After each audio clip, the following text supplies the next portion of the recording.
तर अशोक खरात प्रकरणात रुपाली चाकणकर यांच्या चौकशी होणार आहे। नाशिकमध्ये एसआयटीच्या पथकाकडून रुपाली चाकणकर यांची चौकशी केली जाईल। त्यासाठी आज पुण्याहून नाशिकमध्ये रुपाली चाकणकर पोहोचलेले आहेत। आपल्या वकिलांबरोबर रुपाली चाकणकर नाशिकमध्ये दाखल झाले आहेत।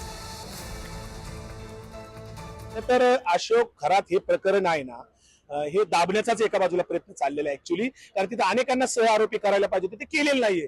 रुपाली चाकणकर त्या संस्थेच्या विश्वस्त होत्या, ट्रस्टी आहेत तिथे, त्यांना सह आरोपी का नाही केलं? त्यांच्या माध्यमातून अनेक पुढारी तिथे गेलेले होते। मग या सगळ्या प्रकरणामध्ये अशोक खरात आणि बाकीच्या लोकांना जर तिथे सवलत मिळणार असेल, अशोक खरात एक प्यादा म्हणून वापरलं जाणार असेल आणि त्याच्यामध्ये आर्थिक लूटमार झालेली आहे, अनेकांचं शोषण महिलांचं झालेलं आहे, असे अशोक खरात प्रत्येक जिल्ह्यात आहेत। लेखी निवेदन दिलं मुख्यमंत्र्यांना, त्या भोंदूगिरी विरुद्ध तुम्ही मोहीम उघडा। असे बलात्कारी बाबा, लोकांना आर्थिक शोषण करणारे, महिलांचे अत्याचार करणारे अनेक बाबा बुवा महाराष्ट्रात आहेत। खूप मोठ्या जबाबदार पदावर असताना त्यांचं नाव आलं, अर्थातच त्यांचं काही स्पष्टीकरण देत आहेत, परंतु समितीच्या समोर जाऊन किंवा एसआयटीच्या समोर जाऊन बोलणं पहिले त्या टाळत होत्या, परंतु आता त्या समोर जात आहेत ही चांगली गोष्ट आहे। कारण काय, खरं खोटं लोकांच्या समोर आलं पण पाहिजे। आणि या अशोक खरात मॅटरची व्याप्ती एवढी मोठी आहे, दिवसेंदिवस त्याची व्याप्ती वाढत चाललेली आहे।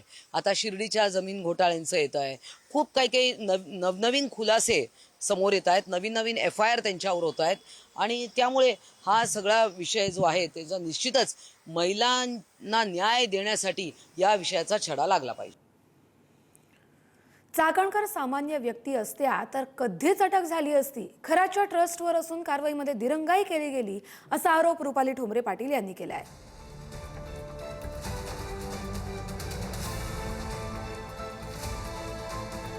या प्रकरणामध्ये पहिल्या दिवसापासून रुपाली चाकणकर यांच्यावर संशय व्यक्त केला जात होता आणि त्यानंतर त्यांनी महिला आयोग पदाचा अध्यक्षाचा राजीनामा सुद्धा दिला होता। मात्र त्यांची SIT चौकशी होत नव्हती। आज अखेर SIT चौकशीसाठी रुपाली चाकणकर या ज्या आहेत त्या नाशिकमध्ये दाखल झालेल्या आहेत आणि अतिशय गुप्त पद्धतीने सगळं जाण्याचा प्रयत्नसुद्धा केलेला आहे। वेगवेगळ्या गाड्या बदललेल्या आहेत, कुणाला कळू नये अशा पद्धतीने सगळं त्यांची जी क्रिया होती ती आपल्याला पाहायला मिळालेली आहे। आणि पहिल्या काय माहिती नाशिकमध्ये दाखल झालेला आहात, SIT समोर आपण आज हजर होता। आज SITचा जो तपास सुरू आहे त्याच्या संदर्भात त्यांचे काही प्रश्न असतील तर त्या प्रश्नांना काही उत्तरं त्यांना हवी असतील तर ते देण्यासाठी मी आज आलेली आहे आणि या तपासामध्ये पूर्णपणे माझं सहकार्य राहील। त्याच्यामुळे आता तपासाला सामोरं जात असताना जी मदत पोलिसांना असेल, इन्व्हेस्टिगेशन टीमला असेल, तपास अधिकाऱ्यांचे जे काही प्रश्न असतील त्याला निश्चितपणाने मी सहकार्य करेन। अनेक प्रश्न आपल्या संदर्भात उपस्थित करण्यात आलेले होते। या सगळ्या प्रकरणामध्ये आपण या अशोक खरातला कुठेतरी पाठीशी घातलं होतं असं देखील काहींनी त्या ठिकाणी विधान केलेलं होतं। या अनुषंगाने नेमका तपास आज होणार आहेत का? आपण नेमकं काय खुलासा करणार? मला असं वाटतं की अनेक शंका तुमच्या सगळ्यांच्या मनामध्ये आहेत। ज्यावेळेस हा तपास पूर्ण होईल या तपासामधूनच त्या तुमच्या सगळ्या प्रश्नांची उत्तरं मिळणार आहेत। अंजली दवानी असं म्हटलेलं होतं की त्यांनी DGना देखील भेटलाय, तर तुमची चौकशी होत नाहीये असं म्हटलेलं होतं आणि तुमचा यामध्ये गुन्ह्यात सहभाग आहे असं देखील आरोप विरोध वारंवार। मला या गोष्टीची कल्पना नाही। आपल्याला सह आरोपी करावी अशी वारंवार माझी मागणी आहे, ती देखील केली जाते। या प्रकरणात आपल्याला सह आरोपी करावं असं वारंवार त्या ठिकाणी मागणी केली जाते। कोण काय म्हटलंय किंवा कोणी काय बोललंय याची कल्पना मला नाहीये। आज जो तपास आहे त्या तपासाला पूर्णपणे सहकार्य करेल ती माझी जबाबदारी। गाडी तुमच्या घरी आली होती MH 15 नंबरची, त्या गाडीत कोण होतं त्याच्याबद्दल काय माहिती? आदरणीय पवार साहेबांचे ते कार्यकर्ते होते। महिला बालकल्याणच्या संदर्भातलं एक त्यांचं पत्र, ते कालच आले होते, काल मला भेटणार होते पण त्यांना लय उशीर झाला आणि मी नाशिकला येणारच माहीत नसल्यामुळं मग ते म्हणले तुम्ही कधी जाणार आहे, त्याच्या आधी मला वेळ दिला तर ते मला भेटले। सकाळी भेट झाली तुमची पण फार गडबडीत झाली, त्यांना म्हणलं बसून आता चहा घेऊन जा, मी निघते। समता पतपेढी असेल किंवा जगदंबा चाकणकरांचा काय संबंध? याच्यामध्ये जी खाती होती ती सगळी बनावट खाती आहेत आणि ते सगळा अहवाल तुमच्या समोर येईल। प्रतिभा चाकणकरांच्या नावाने देखील आपण म्हटलेला होता।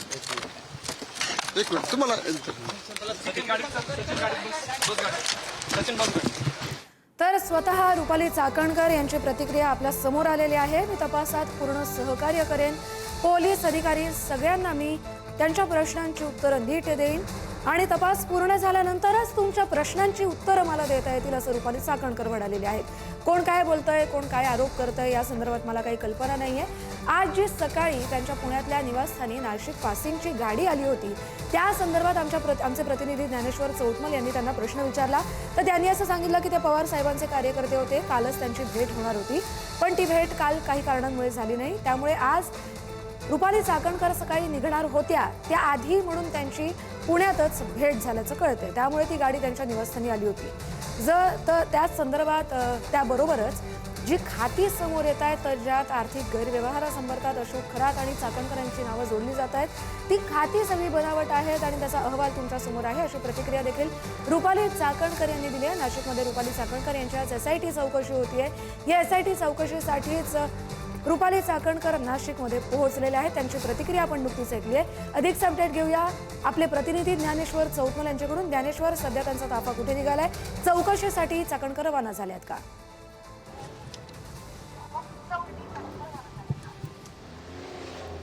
रुपाली चाकणकर सध्या ज्या नाशिकमध्ये थांबलेल्या होत्या त्यांच्या एका पदाधिकाऱ्याकडे तिथून निघालेल्या आहेत. SITच्या या सगळ्या पुढच्या सगळ्या प्रश्नांना उत्तर देणार आहे, सहकार्य करणार आहे अशा पद्धतीची माहिती स्वतः रुपाली चाकणकर यांनी दिलेली आहे. रुपाली चाकणकर या आता SITचे जे पथक आहे, विशेष तपास पथक जे आहे त्या तपास पथकाकडे निघालेले आहेत आणि जी आज त्यांची चौकशी केली जाईल त्या सगळ्या चौकशीला, त्या सगळ्या तपासाला पूर्णपणे सहकार्य करणार असल्याचं रुपाली चाकणकर यांनी आपल्यासोबत बोलताना सांगितलेलं आहे. आता रुपाली चाकणकर यांची ही जी गाडी आहे ती विशेष तपास पथक हे जिकडे आहे त्या ठिकाणी जाते, जिथे SITचे सगळे जे अधिकारी आहेत त्या ठिकाणी पोहोचण्यासाठी रुपाली चाकणकर ह्या निघालेल्या आहेत आणि त्यांची ही थेट दृश्य आपण पुढारी न्यूजवर दाखवतो आहोत. रुपाली चाकणकर यांच्यावरती मागच्या अनेक दिवसांपासून खरात प्रकरणाच्या संदर्भाने जे गंभीर आरोप करण्यात आलेले आहेत, या सगळ्या प्रकरणात रुपाली चाकणकर यांचा काय रोल होता याचा सगळा तपास विशेष पथकाला घ्यायचा आहे आणि या खरात प्रकरणाच्या संदर्भानं ज्या ज्या आरोपांवरून रुपाली चाकणकर यांच्यावरती आपण मागच्या काही काळांमध्ये झालेली टीका आहे त्याला नेमकी काय रुपाली चाकणकर उत्तरं देतात आणि सगळ्यात विशेष गोष्ट म्हणजे मागचे 1.5 महिने आपण या आजच्या दिवसाची सगळेजण खरं म्हणजे वाट बघत होते की रुपाली चाकणकर यांची SIT चौकशी कधी करणार आहे, SIT चौकशीला रुपाली चाकणकर कधी जाणार आहे. तर तो आजचा दिवस आहे आणि आज आपण पहिल्यांदा ही बातमी ब्रेक केलेली होती. सकाळी त्या घरातून बाहेर पडला तेव्हापासून आपण त्या नाशिकला निघतानाचे व्हिज्युअल्स दाखवत होतो. दरम्यानच्या काळात त्यांच्यासोबत त्यांच्या ज्या सहकारी वकील आहेत त्यांची दृश्य आपल्याला मिळालेली होती आणि या सगळ्या दरम्यान आता अगदी काही मिनिटांमध्ये रुपाली चाकणकर ह्या SITच्या टीमच्या समोर चौकशीला हजर राहणार आहेत आणि आज SIT कडून कोणते कोणते प्रश्न विचारले जातील तर त्यात प्रामुख्यानं खरात प्रकरणाच्या संदर्भानं त्यांची काय नेमकी कसे संबंध आहेत, त्यांच्या खरात सोबत असलेला आर्थिक संबंध काही आहे का, त्यासोबतच जे मागच्या अनेक दिवसांपासून लैंगिक अत्याचाराची प्रकरणं घडत होती यात ची काही कल्पना रुपाली चाकणकर यांना होती का, अशा पद्धतीचे सगळे जे प्रश्न आहेत ते विचारले जातील आणि त्याच्यावरती रुपाली चाकणकरांकडून काय उत्तर दिलं जातंय हे पाहणं महत्वाचं असणार आहे. समोरची जी MH12 VC 7800 नंबरची जी गाडी आहे ही गाडी, या गाडीतून रुपाली चाकणकर आणि त्यांच्या ज्या महिला वकील आहेत त्या आता SITची जी टीम आहे तिकडे निघालेल्या आहेत आणि सगळ्या पुढच्या चौकशीला त्या सामोरे जाणार असल्याची माहिती मिळते आहे.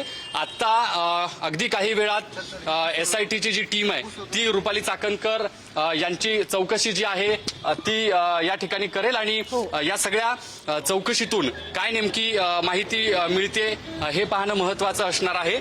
आपण मागचे 1.5 महिने जर बघितलं असेल तर रुपाली चाकणकर यांना या सगळ्या चौकशीच्या निमित्तानं बरोबर आहे ज्ञानेश्वर. आता त्यांचा ताफा चौकशीसाठी रवाना झालेला आहे.